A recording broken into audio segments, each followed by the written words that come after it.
So if you're evaluating gas Huff-n-Puff for EOR process, then you might be interested in simulating the so-called gas Huff-n-Puff PVT experiment.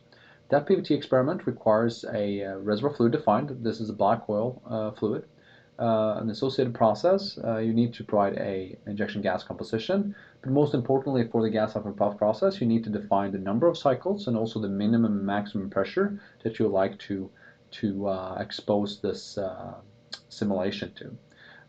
And the results of this experiment is displayed in 4 different key plots. The first one probably being the most important one, where we quantify the incremental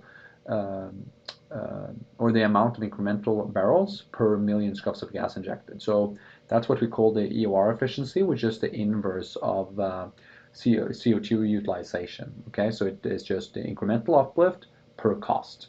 Okay, so incremental revenues from the incremental barrels per the million scuffs of gas we've injected. This number always tends to go down with the cycle, so you're getting a less and less efficient injection scheme. That's what we always expect. In this case, it starts at around 120 and then goes down to around 65 with enough cycles.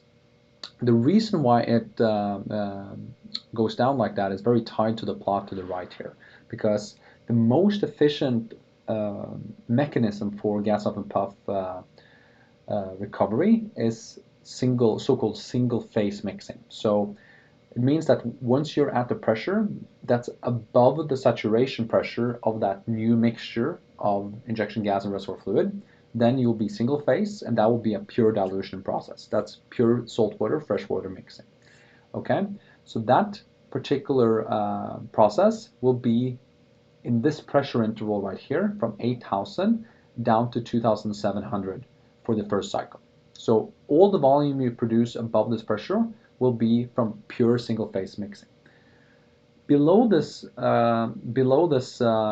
range from 2,700 and down to 1,000, you'll deal with a more vaporization driven process. Okay, so that's a process that's dominated by vaporization, which means that the incremental barrels comes from actually a flowing gas phase that's then produced and carried out to the surface. And with cycle, we see that these saturation pressures are going up. And actually, we change saturation pressure type after enough cycles. And that's very expected. That's what we see in a swell test, for instance. What actually causes the reduction in EOR efficiency is that we're getting a smaller headroom or a smaller pressure interval where we are single phase. So everything above this green and red line, that's representing single phase mixing or a pressure interval with single phase mixing. And then below there, we're seeing a more vaporization driven process. So what we're doing in this plot right here to the lower right is just to quantify all the incremental barrels we produced in each and every cycle, how much is coming from vaporization and how much is coming from pure mixing. So where pure mixing is what's really, really efficient. And what you see here is that during the first few cycles is all like 90+% of all the additional recovery comes from the single phase mixing.